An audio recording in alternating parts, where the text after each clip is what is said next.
Hello, chat. I'm a little bit early because I realized that we'll be playing Dungeons and Dragons at 9 p.m. So I gotta finish it up by then. And I can't actually start at the planned hour. But we're going to be talking about Hassan, you can't be racist to white people, Piker. You know, this is actually something about woke ideology that I never understood. Um, I get that you have love for minorities. Like, I get that. You know, like, you're looking at minorities and you're like, well, these are my citizens. These are my compatriots. It's not nice that they're suffering injustice, so I am for social justice. And the biggest injustice that they are suffering is like racism. Okay, I get that. But why do you have to justify? Well, actually, we want to be racist to white people. All of them. Hashtag all. Yes, every single one. I want you to understand how deep the racism goes. All right? Just so you can get the level at which these people are sinking. Do you remember that guy, which a couple of months ago set himself on fire because of the war in the Middle East? Right? So, well, this guy goes in front of the Israeli embassy. He's an Air Force military. I don't think he was an officer, but he was just like with the U.S. military. And he basically goes free Palestine, sets himself on fire, right? Now, after he passes away, a lot of leftists were like, rest in power. Rest in power, right? Like, they were saying that.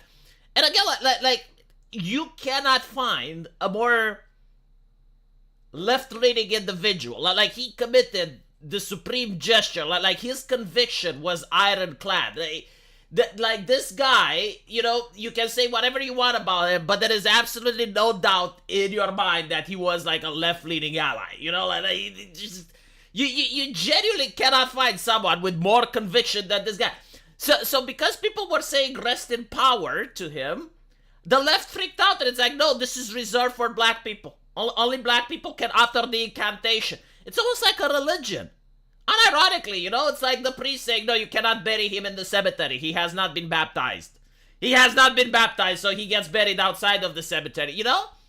It's literally like that. Like, they have rules and dogma that is so interesting. Like, I genuinely think that if this continues, unironically, like, I believe that if this is allowed to continue, in 100 years or so, they will have their own religion.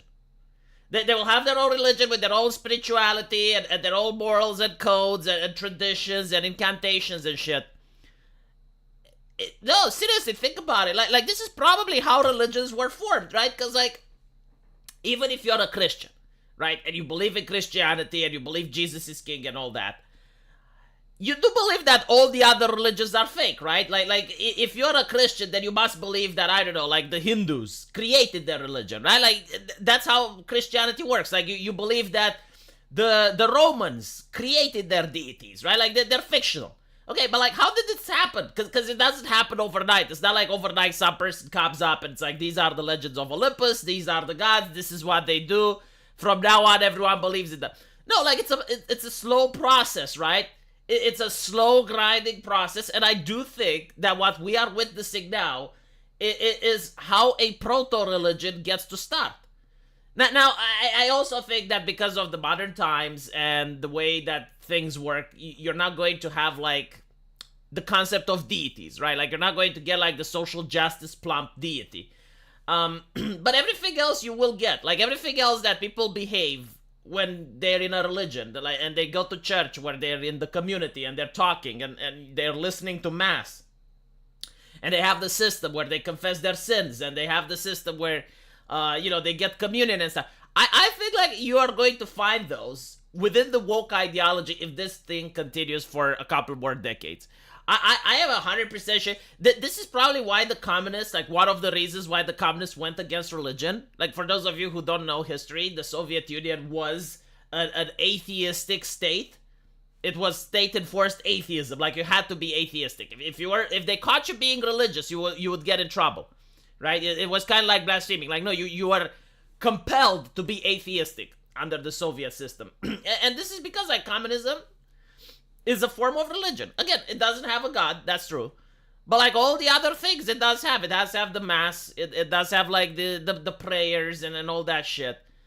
Like when they're going to their, the white guilt seminars, and like that is mass. When you see like a developer going around and saying, oh, how much he dislikes white people and stuff like that. That's like a religious thing. And when you see people say, well, you can't say rest in power because that belongs to black people. That is literally the same. Like, and this was a thing that happened a lot in medieval time.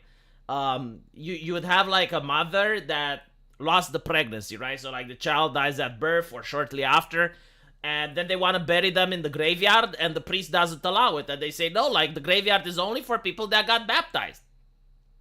And this was like a huge tragical thing because like everyone believed at the time in God, right? Like they weren't atheists and they weren't like Christians that just, go to church every now and then. No, like they unironically believed in absolutely everything that the church was saying. So for them, like this child that got born, especially, and we're not talking about Catholics, we're talking about Orthodox people. The child that got born and passed away shortly after, his soul is now in hell, right? Like the Orthodox religion does not have purgatory.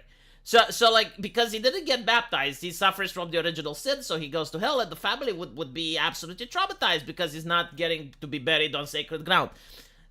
Like, all of these things happened in the past, right? And it's literally the same thing here. It's so bizarre to witness. It closely resembles synagogue, where they discuss power dynamics, not God. I've never been to a synagogue, so I genuinely do not know.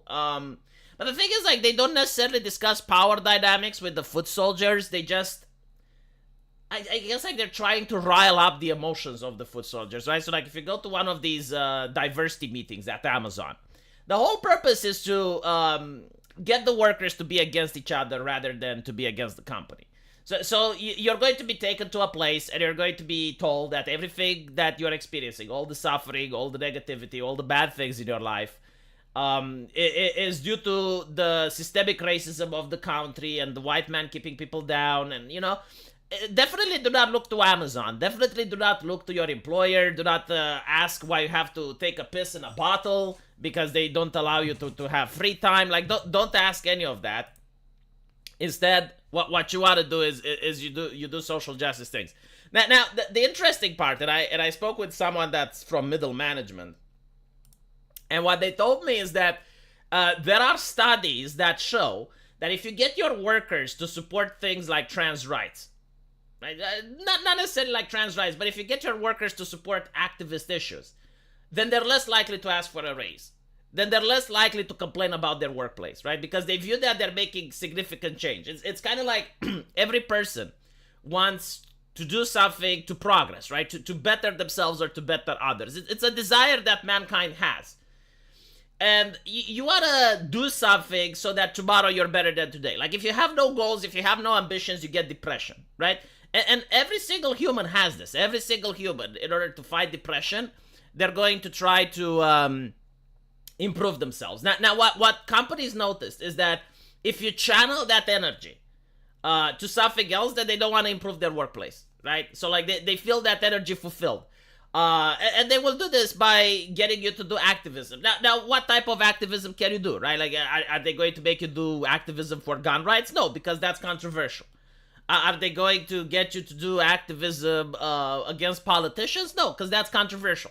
Instead, they're going to make you do frivolous shit that no one really cares about. You're now doing activism for LGBT groups in California now, where, it's the one place on earth, the mecca of progressive ideology. Like, you will not find a place, maybe Portland. Okay, maybe Portland.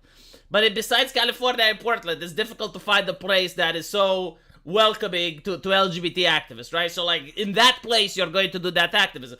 It's literally like making sure that you're doing it so that you do not have the desire, like you feel the fulfillment, you feel that the stuff was done, so you don't have the desire to ask for a raise or to ask for anything else at work.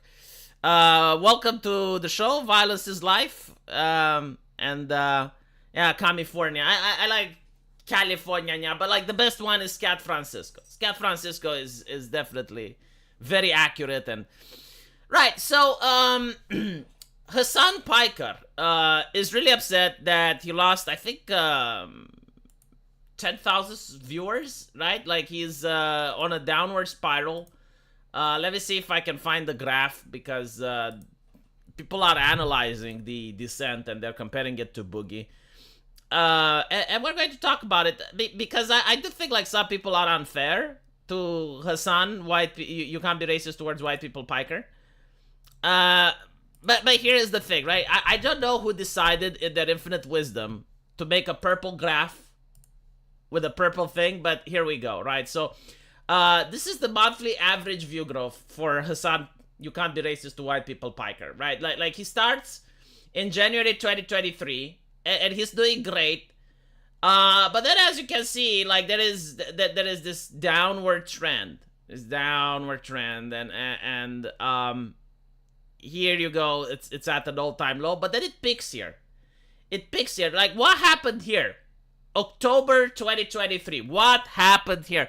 This is when Israel got attacked, right? And this is when Hassan decided to bring all these interesting, colorful characters on his stream. I think he even got like a Houthi terrorist or some shit. Like everyone was freaking out that Tucker Carlson is interviewing Putin while Hassan was interviewing actual terrorists. But you can see that the public really didn't appreciate this. Like they appreciate it for a while. It's like a train wreck, and they're like, "What the fuck is it doing?" Right? So like people are tuning in. They can't believe their eyes.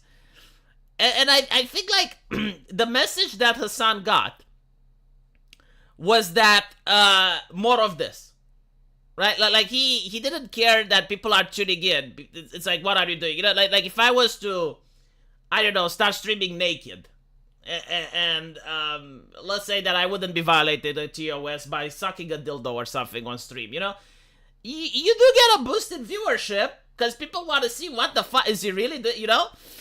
But after that, people get turned off, and they're like, no, I have other interesting things to watch. And as you can see, like, even the people that he did have before, because it was fluctuating at around here and here, right? Even those are tuning out. So, like, this actually hurted them on the long run. Now, this is something that us community creators discuss behind closed doors. Like, we do talk with each other, and we talk about, like, okay, well, this works, this doesn't work. You know, like, have you tried doing shorts? How did that work out for you? What about the thumbnails? Have you tried thumbnails like this? These were bad. Like we talk about these things behind closed doors. And one of the things that we discuss is that there is something called long-term gain and short-term gain. So like short-term gain can be when you make an ass of yourself, like Mercante from Kotaku. And Mercante from Kotaku is so fucking predictable because she's acting like a YouTuber. Unironically, she's attention craved. So she's seeking attention. Now what she is doing is like she's antagonizing the internet, right? So that works as a tactic, but for a short time. When you're antagonizing the internet, people make videos about you. People, you know, like they want to see that you really do that. So you get the clicks. But it's not sustainable because then people get disgusted. It's like, well, he actually brought a terrorist on his stream? What the fuck? And when people get disgusted, they start tuning off, right? And you're losing your original audience as well. I don't know what he did here, and I don't know the previous graph, right? So I can't say if this is just a bad year for Hassan, or if this was going on for a while. but take into account that as a content creator, you do have like a shelf life, right? Like even on television, it's very rare that you see people that manage to maintain their jobs for like decades. And there's reason for this. Like, number one, part of your subscribers just die.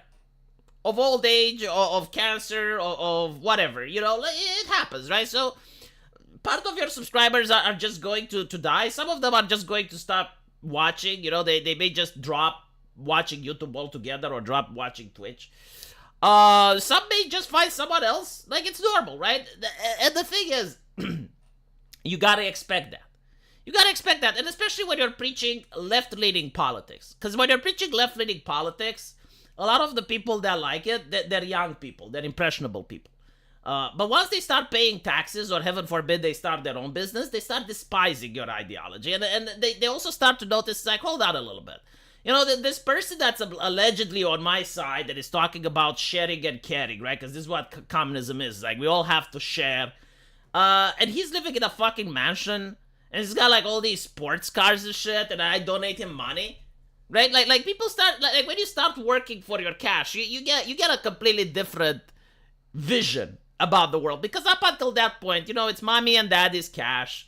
Maybe you're like a university student and mommy and daddy gives you like $2,000 as pocket change so that you don't starve to death, and you got your cash and you're giving to Hassan.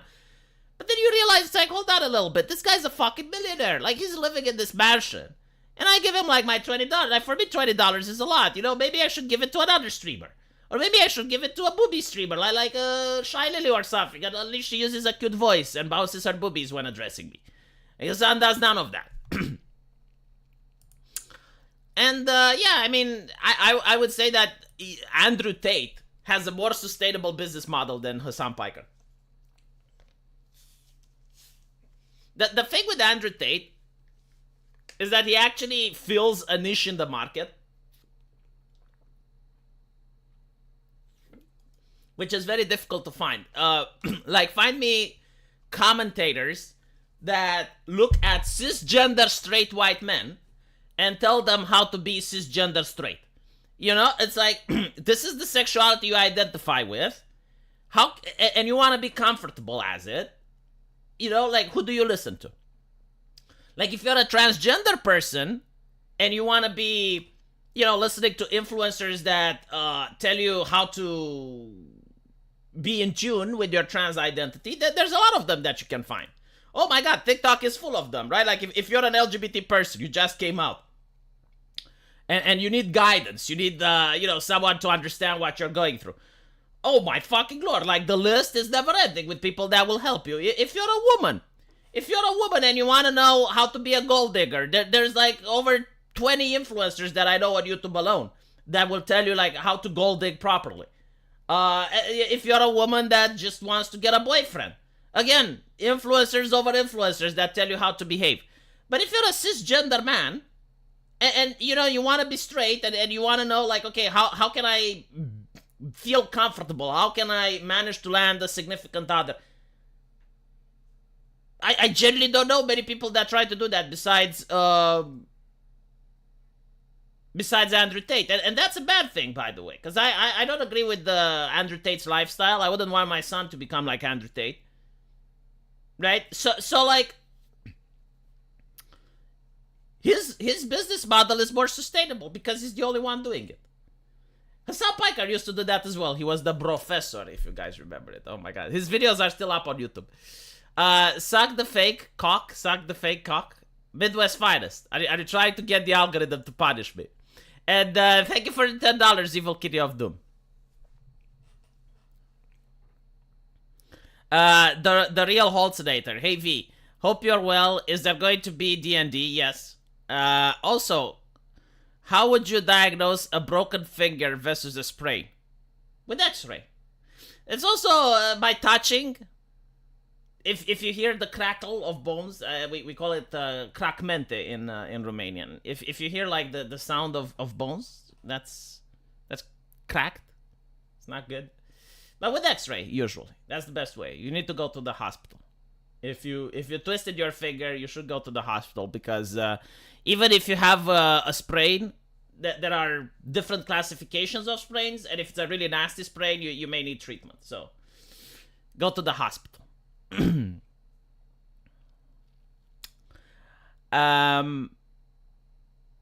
You didn't have to say the word. Yes, I did. You gave me a super chat. If you give me a super chat, I have to read it.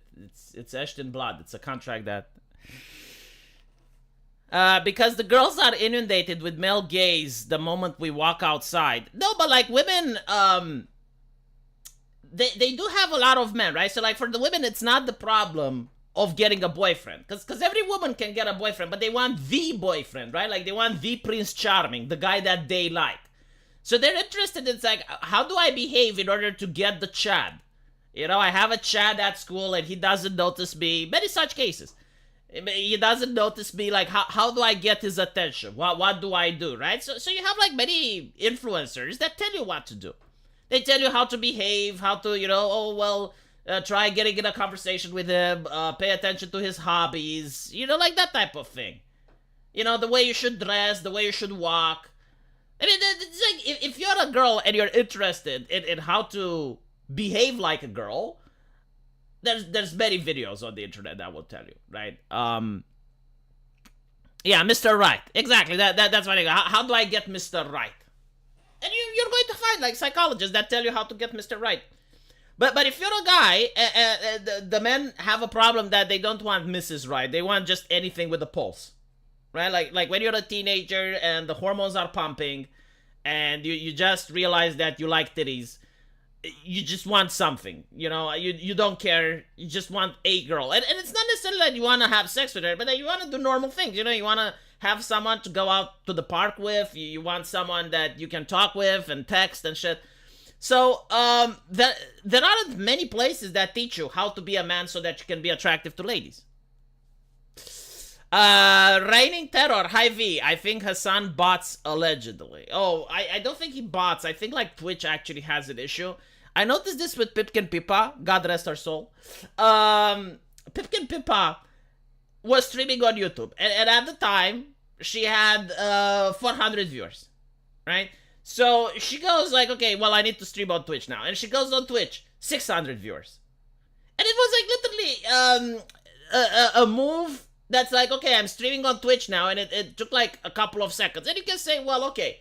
There were people on Twitch that just found out. Maybe she got raided or some shit. And then she goes back on YouTube, and from 600 back to 400. And she noticed this, so she jumped back and forth, and it was like the same thing. It was like 200 people. Now, is it possible that 200 people just refused to use YouTube, and they were just using Twitch? It is possible, but very unlikely. I do think that certain streaming platforms, they pump up the numbers in order to cause you to think that you're more successful there in order to try to maintain you as a content creator.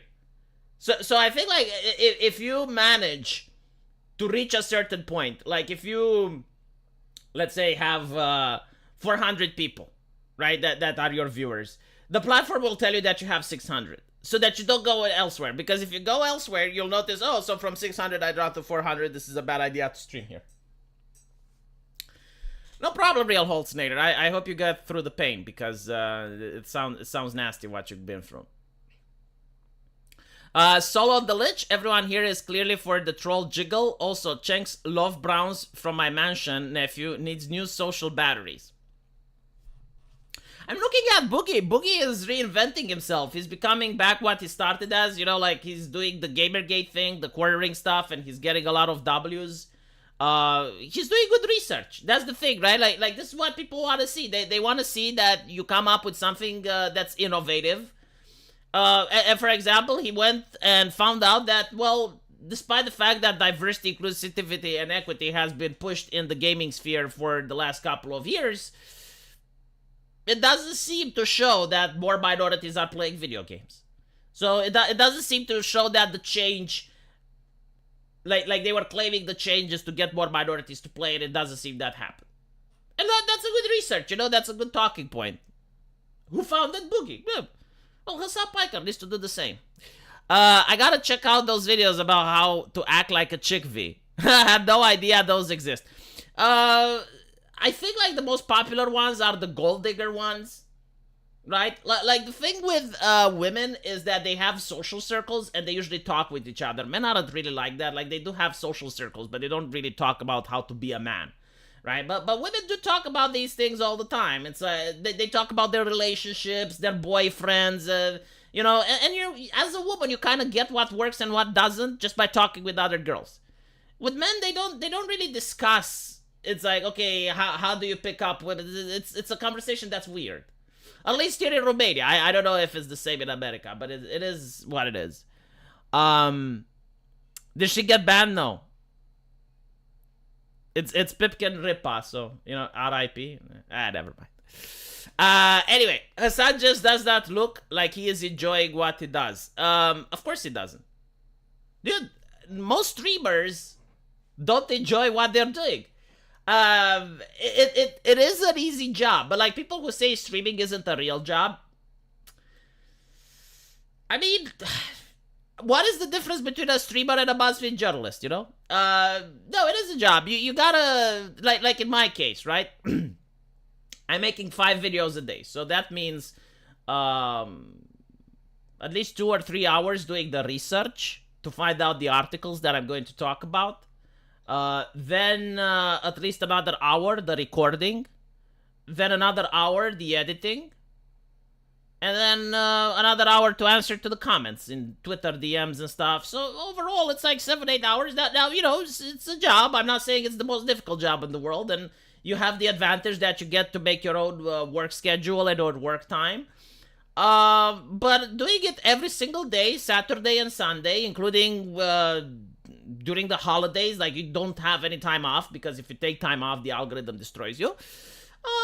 Is not something that many people like to do. I like to do it, but I know many other streamers that hate doing it. And it does, like, it shows. It shows when you hate doing it. It's the audience kind of gets it. You lose your enthusiasm, you lose your charisma, you lose many things, right? And you get angry and bitter. But the problem is, like, with Hassan Pikers and many other streamers. Maybe not Hassan Pikers, because he actually does start from a place of royalty. It's you start as no one, right? So like you're going to school like everyone else, and you're worried about your future, and you don't know what to do. Maybe you're like isolated in your little social circles, and then you start streaming on the internet, and you start getting followers. And you think, oh, well, you know, if I get like 100 followers, that would be cool. And you get 100, and then you're like, wow, am I going to get 1,000? And you do. And you never think you're going to get 10,000, but you get there. And as you get 100,000, you start thinking that you're hot shit. You don't think that you're little Billy that came from like a poor family, and you started off in a room with a little computer. No, you're starting to think that you are the grand influencer, the puppeteer, the mastermind, and you can change society, and you can rearrange the world, and you can get into politics because you're so fucking charismatic. You got so many people that listen to you. And then you act like a shit. And as you act like a shit, you do something controversial, and you get the ire of the internet upon you, and then you become humble again. Right? So it's kind of like the way a lot of content creators get their journey, you know? Like, it's the ascension, and then it's the descension. And then it's the normalization. Jacob Andrew, Hassan banned a lot of people. I know this because many of those banned came to the streams I was watching to complain about being banned. Yeah, like, the thing with Hassan Pikers, but like, again, this is the arrogance, right? Like you have tens of thousands of subscribers, so you're like, you know, fuck these guys, who cares? And when you say that, like, that person may be a regular, that person may be someone that actually looks up to you.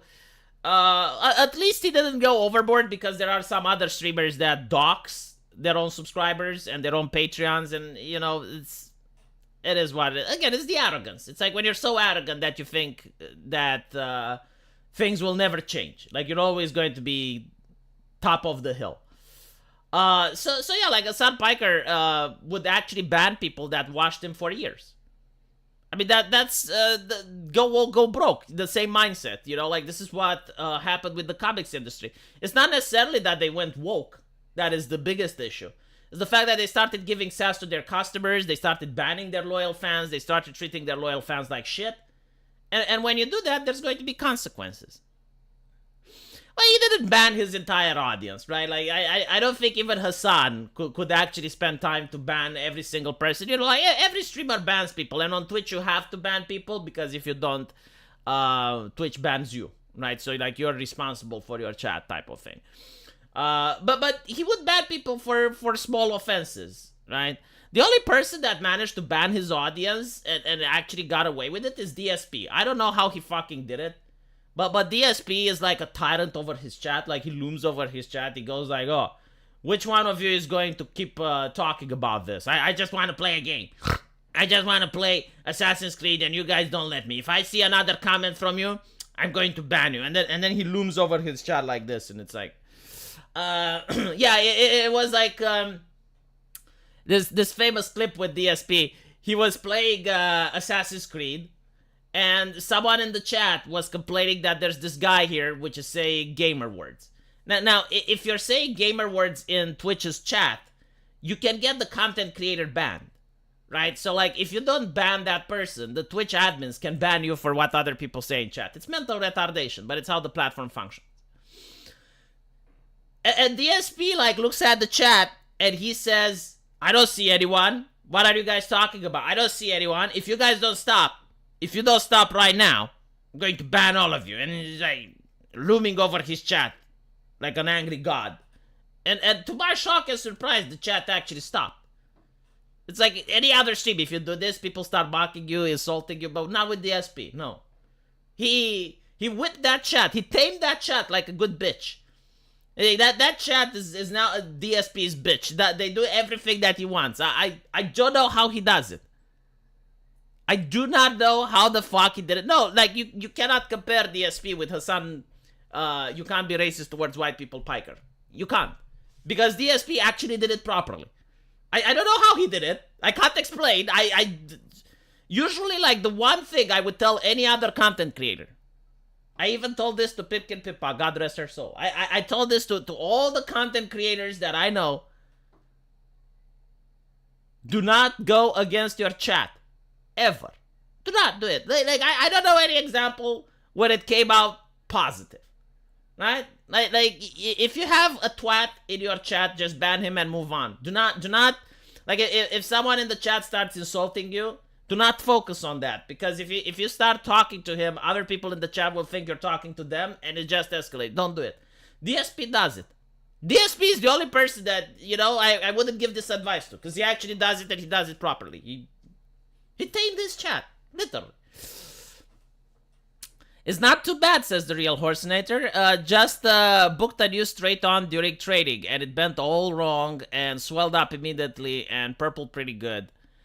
Taped it up and icing for now. Well, okay, see how you feel tomorrow. My advice would be that you go to the doctor and you have it checked. Like, they need to perform either an x-ray, or they can even perform just a normal exam. And I would have to be there to touch it, poke it, to be able to tell.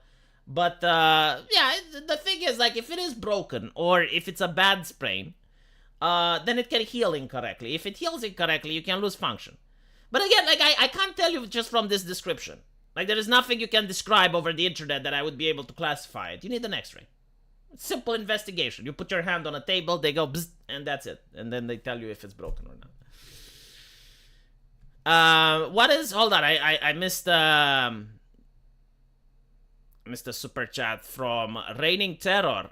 Which is the most requested thing for your game? Well, the most requested thing is when does it come out, and the second most requested thing is the Steam page. But apparently, because my game has non-consent, yes, in a fictional environment, fucking hell. But it's non-consent because the succubi want to kill you, right? Like, they're like vampires. It's like, I'm sorry, it's like, it's a video game character that's supposed to be a monster. You know, if you have a monster like in Resident Evil, you got Lady Dimitrescu where she just kills you, that's fine. But if Lady Dimitrescu was to hump you to death, well, apparently that's not fine. That's non-consent. America's fucking hell, I swear to God. But anyway, right, so because of that, Steam wants to see everything, and in order for Steam to see everything, the game needs to be finished. So I need to finish the game in order to have a Steam page.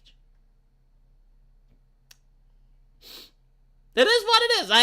Like honestly, the mental retardation with this, and it's coming from the payment processors, which are being pressured both by left-wing and right-wing groups.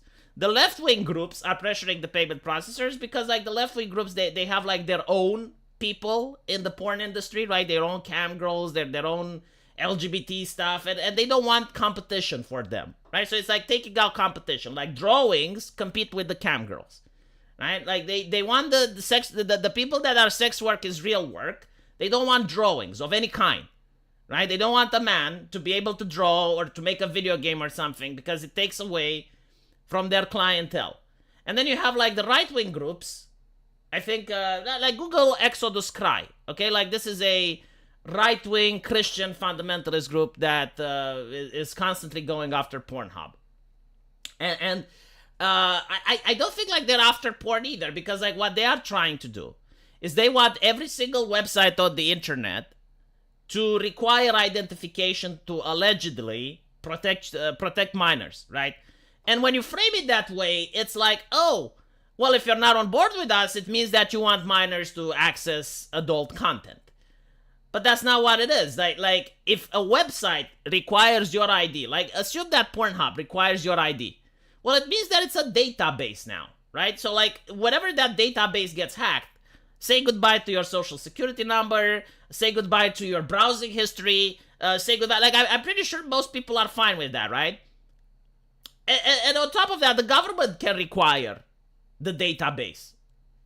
Like no, it's a really a bad idea. And not to mention like the people that genuinely want to see porn, like if you unironically want to see it and you can't access Pornhub, I mean, people know how to torrent. It's not, and even if you would somehow magically make all the porn from the internet go away, like there's no more porn on the internet at all. Okay, and the internet now requires like facial scanning and fingerprinting and DNA swabs in order for you to access it. People can still then get porn in paper format. Like, you do realize those existed. Those existed in my age, right? So now you would have a resurgence of porn magazines. It's like, can we stop being ridiculous over this? I really, again, is this American Puritanism. Not all Americans have it, but when you see it, it's almost always coming from America. That's my point. So, like, no, most Americans probably dislike it as well. They hate it. But your moral busybodies are so fucking wealthy that they can influence society. And they're influencing society in ways that are so bizarre. It's like, okay, cartoon characters, do they consent? It's like, but it's a video game. Like if it's a video game, right? And you have Duke Nukem going around and he gets shot by monsters, right? Like the monsters shoot him in his head. Does he consent? No. Is it a crime? No. But if the monsters were to rape Duke Nukem, well, now it's a problem. I mean, come the fuck on. You know, it's just, good God. As a VTuber of almost 3 years, never go against your chat or your community, says Razorwind. A streamer is nothing without their viewers and community. Yeah, the only exception to this is if you're DSP. If you're DSP, you can go against your community. I don't know how he does it. I don't know what type of jutsu he has mastered. Maybe he talked to Orochimaru and he learned some forbidden arts, because no other person is able to pull it off. No other person is able to go against their chat and still be popular. Hi V, hope your day is going well playing Nike. I need to wait for the reset at 11. At 11, the daily started, and I can play some more. Boog, welcome to the show. I'm honored. You know, I'm always on the Archcast and I see Boog there. He never comes here, but now he did. First, Kadokawa censors ReZero design and Nikkei collab. Now, Japanese Kami Party is asking for voters to report fan service or adult manga to the UN as pedophiles. Okay, so this has happened many times. Like the UN has tried to pressure, again, the UN, which is competing with the Catholic Church on boogering little kids, has asked Japan many times to censor their mangas, and Japan told the UN to fuck off. This is not something new. Like Japan has constantly ridiculed and mocked its communist party, so it's not something new or concerning. However, anime censoring the ReZero designs is concerning. Now I want to take people through the lens of censorship, right? Like the purpose. Imagine that you have certain people that would want Japanese anime to look like Western comics, right? So every single female character needs to have the man jaw, the broad shoulders, right? How would you go around doing it? How would you go around pressuring the company to do what you want? Well, you know, you start with the easiest thing, right? Like almost no one is going to disagree with this. Get rid of the lolly. Get rid of the lolly, you know, get rid of the cute and funny, because, you know, most people will support you. Like, obviously, it's... Okay, now, once you do that, you move the board. This happened on Steam, by the way, what I'm talking about. Like all of this happened on Steam. And then the next thing is, all right, well, every single character needs to be over the age of 18 now. Like, if they're not 18, they're a lolly. So you're expanding the definition of what a lolly is, right? So, let me give you an example. Again, like everything that I'm talking about here actually did happen on the Steam forums. Sorry, with the game developers on Steam. So, Right. How old is this character? Like, unironically, you see this. Is she 18 or is she 17? And the answer is, well, it's in the eye of the beholder, isn't it? Right? Like, good luck investing $50,000 into making a video game or a manga, which is now going to be set for review by a person who may say, no, like, this to me looks like 17, her facial features, even though, like, this is the anime style, and this is how it's supposed to look, right? And this is just the picture that, again, like, if it's a visual novel type of game or an RPG, like, she needs to have different facial expressions, and if you look at the different facial expressions, they can, by themselves, change the age of the character. So let me see if I can find the different facial expression here so you guys can see what I mean. But it's kind of like that Rorschach test, right? Where you're looking at the blobs of ink, and what you see in the blobs of ink depends for people to people. Like, some may see a butterfly, others may see a knife. Right, so like, for instance, in this other picture, right, like, you can say she looks older. Now, again, from my perspective, like, I did everything possible in order to suggest that this character is over the age of 18. Like, she's dressed as a maid, which means that she has a job. She's got massive milkers, and she's got birthing hips and long hair. Like, besides giving her wrinkles and white hair, I don't know whatever the fuck I can do more. But again, it's going to be up to a developer to interpret. So now, right, like, we move the goalpost from, like, okay, well, don't have prepubescent children because that's weird and creepy, to don't have 17-year-olds, and by the way, like, 17, make sure that they don't look like 17. Like, even if the story says that they're 18, now make sure that they're, right? So you have this, and then they move the goalpost even further. They will say, well, make sure that they have affirmative consent. So even if they're fictional characters, because, like, again, you already say that they're not fictional characters, right? Like, if you give away the principle that the drawings are like real people and they deserve human rights, well, now you can just move the goalpost and say, well, okay, but do they consent? Are you getting off to rape? Are you a pervert, right? So now you have affirmative consent, and then they can even just flat out say, and this is what the feminists would say in 2016, drawings can't consent, right? So, like, all drawings are bad, and this is why you have, like, in the West, making all the female characters with man jaws, body type A, body type B, in order to make sure that the male gaze isn't there, right? So like, this is how you get the slippery slope, and the slippery slope is happening and has happened on Steam, right? Like, this is literally the playbook. You start with something that everyone agrees with, that no one will defend, and then you slowly moving it in the direction. Whenever you get a concession, you ask for another. So, anime censoring, yes, it is actually concerning. What is more BS is that the movie industry don't suffer the same standards as video games. Dude, there were American TV shows where, like Buffy Vampire Slayer, right? Like, you have actors that are role-playing the age of 17 or 16-year-olds, and they're having sex. A lot of slasher films did that as well. I think even in Nightmare on Elm Street, I may be wrong, I will have to check. But definitely in Friday the 13th, don't you have, like, a group of high schoolers that are going to a camp, and then they get killed by Jason Voorhees? I may remember it wrong, but I think it was kind of like that, right? And some of them were 17, and they're having sex, right? Now, it's not shown, it's not, you know, the penetration is not, but they're under the blankets, and they're making moans, so you get what's happening. So, Americans, yeah, like, they did the same thing that anime did. Like, nothing that anime does is new. The Americans already did it. It's just like, if you watch some movies from the 80s and the 90s, especially horror movies, you'll be shocked. The busybodies must be destroyed. I do agree that I really despise busybodies. I'm on too early while you're at work. I'm sorry, Book. I'll have to try Beyond more later. Anyway, I need to go because I need to prepare for Dungeons and Dragons. So we'll talk later. Just go on the Ars channel, and I'll be there, spurging at Rags, and Rags will be spurging at me. So hopefully you guys enjoyed the stream.